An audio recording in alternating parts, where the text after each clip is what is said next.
আপনারা যারা ইউরোপ যাবেন ভাবতেছেন, ইউরোপ বিষয়টা হইতেছে গিয়া মনে করেন যে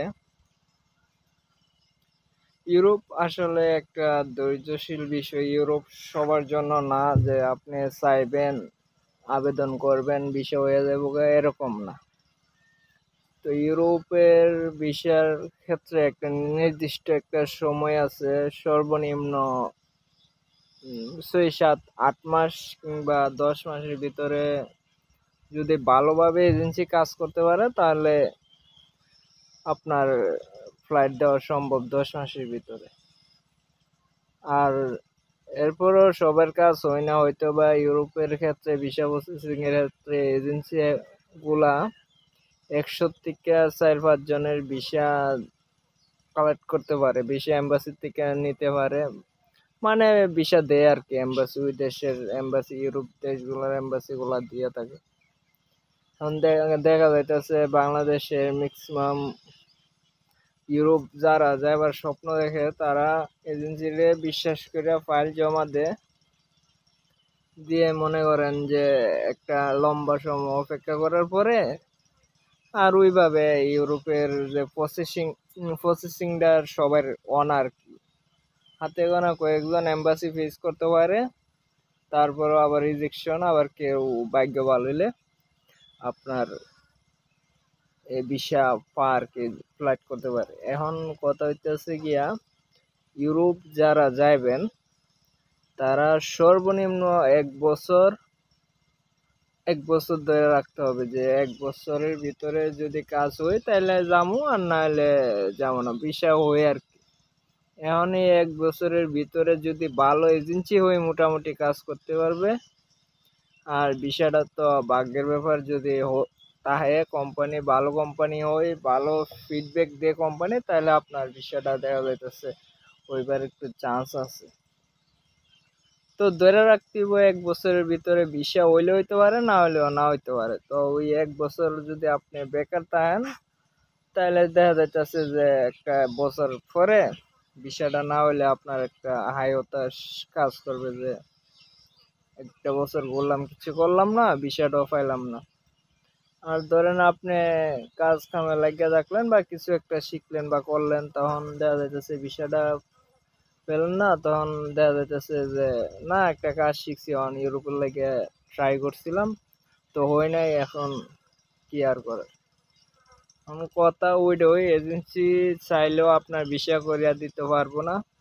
এরা জাস্ট প্রসেসিং করব, প্রসেসিং করার পরে দিন শেষে যদি আপনার কোম্পানি ভালো ভালো ওই দেশের, যে দেশে আপনি আবেদন করবেন, Romania, Serbia, Bosnia, Kosovo, Moldova, এই ক্ষেত্রে এখন ভিসাগুলা হইতেছে।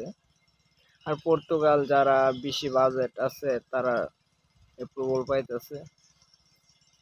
আর অন্যান্য কান্ট্রি গুলা এইভাবে ওয়ার্ক পারমিট বাংলাদেশিদের জন্য দেয় না। একসময় ক্রোয়েশিয়া দিত, এখন ক্রোয়েশিয়া হার্ড হয়ে গেছে, কোম্পানি গুলা আর ওয়ার্ক পারমিট দিতেছে না।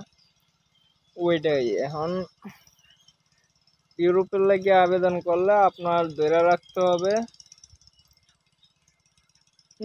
মিনিমাম 1 বছর প্লাস টাইম। যদি ফার্স্ট টাইমে ওই 1 বছরের ভিতরে একটা রেজাল্ট পাইবেন, বেশি হইলে হইব, না হইলে না হইব, এইটা হই। আর এজেন্সি যদি আপনার কাজ ঠিক মতো না করতে পারে তাহলে 1.5 বছর 2 বছর টাকা নিয়ে ঘুরাইতে পারবো, কাজ হবে না আর কি, কাজ করতে পারবেন। এখন ওইটাই, ইউরোপ যাইতে গেলে আপনি ধরে রাখতে হবে যে আপনার কাজ হোক আর না হোক 1 বছর সময় আমি বিভিন্নভাবে হয়তো বা আমার ব্যক্তিগত বিভিন্ন কাজ শিখা বা চাকরি করা বা কৃষিকাজ যেটাই হোক ওইটা নিয়ে ব্যস্ত থাকতে হইব। একবারে বেকার হইয়া পইরা থাকলে চলবে না। এখন দেখা যাইতেছে অনেকে 3 বছর 2 বছর ধরে চেষ্টা করতেছে বেকার অবস্থায়, ইউরোপের আসে বয়ে রয়েছে, এর কাজগুলো হইতেছে না, দিন শেষে হেরে কিন্তু আপনার হতাশা নিয়ে অন্যান্য দেশে সৌদি আরব যাওয়া লাগতেছে আর কি। তো ওইটাই, যারা ইউরোপের লাগিয়া ট্রাই করতেছেন বা ভবিষ্যতে করবেন, আপনারা 100% যে ভিসা হবে ওরকম নিশ্চয়তা দিয়া, এই যে এজেন্সি কইব যে 100% ভিসা হবে, এটা ফাও কইব আর কি।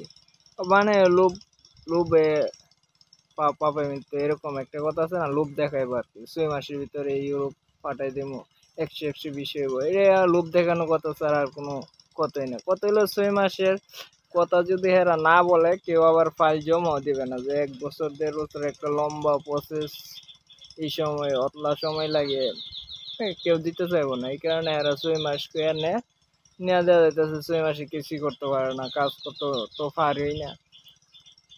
এটাই ইউরোপ নিয়ে আমার সতর্কতা থাকবে। যেহেতু আমি ইউরোপ নিয়ে অনেক সময় নষ্ট করছি ইউরোপের যাওয়ার পিছনে, যেতে পারে নাই। এখন আপনারা যদি ইউরোপের লাগিয়া চেষ্টা করেন, যারা নতুন বুঝেন না তাদের জন্য আর কি, যে ইউরোপ প্রসেসিংটা কত সময় লাগে কি আসে বিষয়, তো আপনারা চাইলে 1 বছর সময় হাতে নিয়ে জমা দিতে পারেন, আর 100% বিশ্বাস হইব, এটা ধরে রাখতে পারবেন না। আর এই সময়ের মধ্যে এজেন্সির লগে একটা কথা কাটাকাটি বা অনেক কিছু হইতে পারে, ঝামেলা হইতে পারে টাকা নিয়ে, বা আপনি যদি না দিতে চান এজেন্সি কিন্তু টাকা দিতে চাইবো না, ওই জমাকৃত টাকা। তো এইটাই।